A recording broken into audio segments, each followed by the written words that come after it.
If you are a car owner in India, chances are you may relate to what I will say next. Say your car runs out of fuel, so you head straight to the petrol pump. There you pay a steep amount for refueling, about 100 rupees per litre depending on the city you live in. Now once your car's fuel tank is full, you take it out for a drive.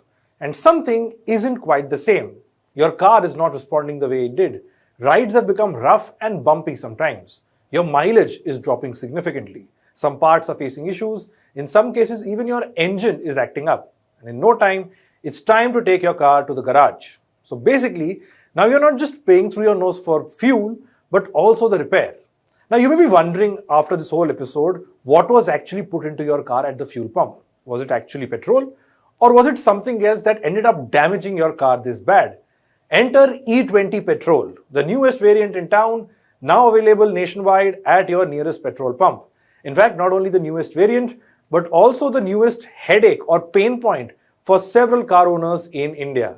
A controversy has been going on for some time over E20 and why the Modi government has pushed this through. Several car owners are unhappy and even angry. They say the government's reform is now costing them rather than actually benefiting them. The government says E20 petrol is absolutely perfect and nothing to worry about. In fact, they say that it will help your car run better. Now, the face of this E20 defense from the government side has been Nitin Gadkari, Union Minister of Road Transport and Highways, India's inframan, as many call him. A veteran, respected BJP leader from Maharashtra, Gadkari now finds himself facing the wraths of angry motorists. Hello and welcome, I'm Shubham Chauhan. Let's get started. So first, let's give you the latest update. Union Minister Nitin Gadkari said today that the social media campaign against E20 blending is a paid campaign to politically target him. Now, Gadkari was speaking at an event that was organized by the Society of Automobile Manufacturers. There, the Union Minister said he was asked about the controversy around E20. So he responded by saying that automobile manufacturers and bodies have shared their findings on E20 fuel and that it is absolutely safe to use for cars in India. E20 programme के बारे में concerning automobile manufacturing company ARAI और सभी CM सब ने मिलकर उनके जो फाइंडिंग्स थे इसके बारे में पूरी तरह क्लैरिटी दी है। सुप्रीम कोर्ट में भी इसके बारे में बहुत साफ निर्णय हुआ है।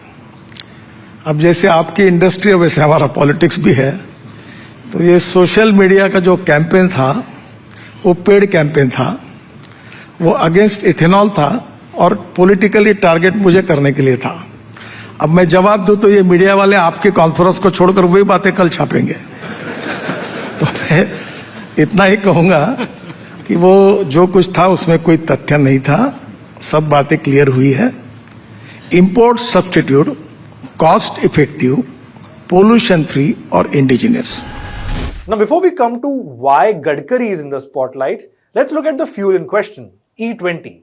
Now, this refers to the amount of ethanol blended in petrol. Ethanol is basically a biofuel that is produced from sources such as sugarcane.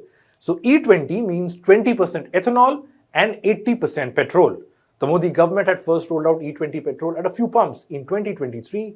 Then, in April 2025, it was rolled out. E20 was rolled out across the country. Now, E20 or 20% ethanol in petrol is like an upgrade, just like your phone upgrade, your Android or iPhone upgrade. E20 is an update for your car. Indian government had rolled out the first such variant in 2003. That was E5 or petrol with 5% ethanol. By 2022, India had E10 petrol or petrol with 10% ethanol. The government had projected that we will reach E20 by 2030, the year 2030. That got preponed and now we are already at E20 petrol in the year 2025. So 5 years before the original deadline.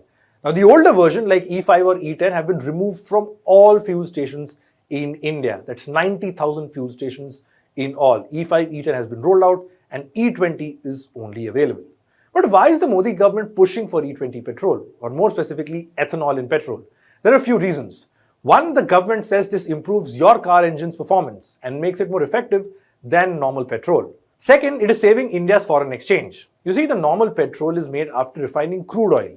This crude oil is imported from different countries around the world. And the global crude oil market is volatile. India, for instance, imports about 88% of its total crude oil demand. In financial year 2024, India's import bill of crude oil was at $132.4 billion. With more ethanol blending, the government says our import bills will come down, meaning our reliance on imported crude oil will come down. Since 2014-15, the government says India has saved more than 1.4 lakh crore in foreign exchange. Third benefit, ethanol blending is environment friendly. They say it has helped India reduce carbon dioxide emissions by 700 lakh tons since 2014-2015. And lastly, the last benefit is that ethanol is built at home in India in a way, since it comes from crops like sugarcane, which are grown in India. More ethanol blending means it will help the rural economy and that chain.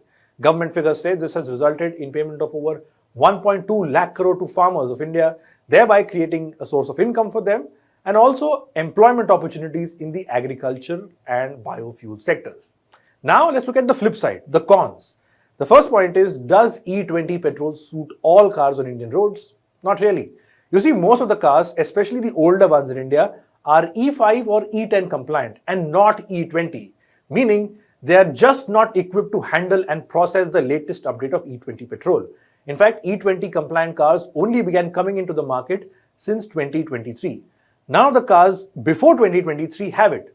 Yet, the government has gone ahead and made E20 petrol mandatory, unlike other countries, say Brazil, where they give you an option of which variant you want to pick. In India, you now just have one choice. You either put E20 petrol in your car or nothing at all. And here's where the problems actually begin. Like a drop in mileage. Many users on social media complained that their car's fuel efficiency has dropped significantly by about 20 to 50% after putting E20 in their car. That is because you're putting a kind of petrol that is actually not compatible with the older cars, the pre-2023 cars.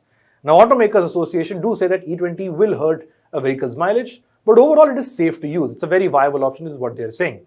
The Society of Indian Automobile Manufacturers, which has big car makers like Maruti Suzuki, Hyundai Motors, etc., said that a car's mileage will be affected by 2 to 4%, and that this figure isn't alarming. They're saying it's okay and it is perfectly natural, perfectly okay to be used in cars in India. But users, car owners say that things are very different while they drive in real world conditions, and that is leading to problems like a drop in mileage and even problems with their parts. The other concern stemming from this is who takes care of the bills. You see, people facing issues with E20 petrol are having to pay a substantial amount to get their cars fixed. Is all of that covered under insurance? Is the government going to help people in this transition? There's no word on that. In fact, Gadkari himself has dismissed all concerns surrounding E20. He has challenged to be shown one car that has faced any issue with E20. Now, the next logical question that the government has not answered is this. If more ethanol blending is reducing our crude oil imports and saving us from that volatility, where is the financial effect? In other words, is petrol becoming cheaper for users like you and me? Gadkari in 2023 had said that if 60% ethanol and 40% electricity is used, petrol would be available at 15 rupees per litre. And he said that on multiple occasions, on bringing down the petrol prices that you and I pay. But the fact is, today it is still the common man which is paying 100 rupees a litre or thereabouts for refueling. There has been no change in price as far as the petrol pump is concerned. Despite all the ethanol blending, you are effectively paying the same amount of price at the petrol pump. And lastly, the biggest controversial bit. Why is Nitin Gadkari pushing for ethanol? Why has he been talking about it for all these years, and why is he making a point to just push this through? He says that this is for the benefit of the consumer, but critics say otherwise. They say that this is for his own personal financial benefits. And here's why. You see, Gadkari has two sons, Nikhil and Sarang Gadkari. Nikhil is the managing director and promoter of a company called Cyan Agro, and Sarang runs a company called Manas Agro. Now, these companies of Gadkari's sons are involved in ethanol production and sugarcane. The allegations is that these companies saw a huge jump in revenue and their stock prices also went up as far once the E20 fuel regime kicked in. For instance, Congress spokesperson Pawan Khera pointed that Cyan Agro reported revenues of 18 crore rupees in June 2024. In 2025, this went up to 723 crores, a huge jump in 1 year. That company's share price also jumped from 37 rupees in January 2025 to 638 rupees. That's a jump of over 2000%.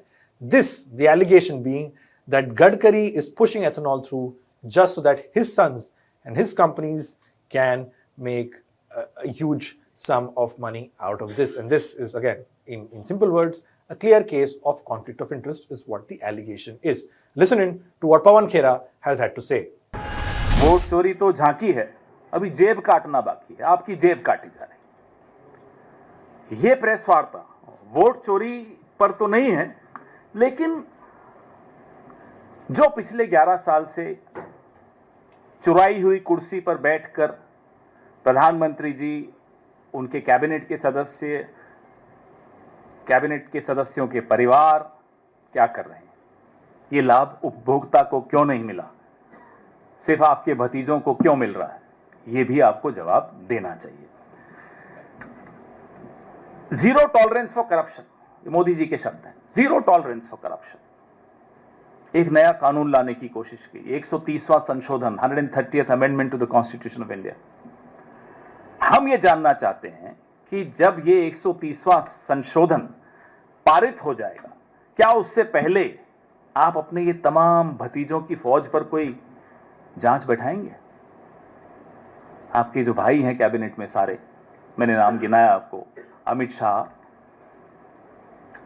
Gadkari ji, Scindia ji, और cabinet के भी ऊपर जो बैठे हैं डोभाल जी, कोई ethanol से कमा रहा है, कोई क्रिकेट से कमा रहा है, कोई पाकिस्तान से कमा रहा है, कोई पता नहीं क्या क्या बेचकर कमा रहा है। इन सब पर जांच होगी क्या? 130वें संशोधन से पहले होगी क्या जांच? और 130वें संशोधन का प्रभाव इन लोगों पर पड़ेगा या नहीं पड़ेगा? So the government, of course, continues to maintain that more ethanol blending is the future. By meeting their E20 target early, 5 years early, government supporters say that this is a sign of active governance. As for common motorists, common car owners like you and me, they're left scratching their head and trying to figure out how to navigate through this damage that E20 petrol has done for so many owners out there. That's all we have for this report. Thanks for watching.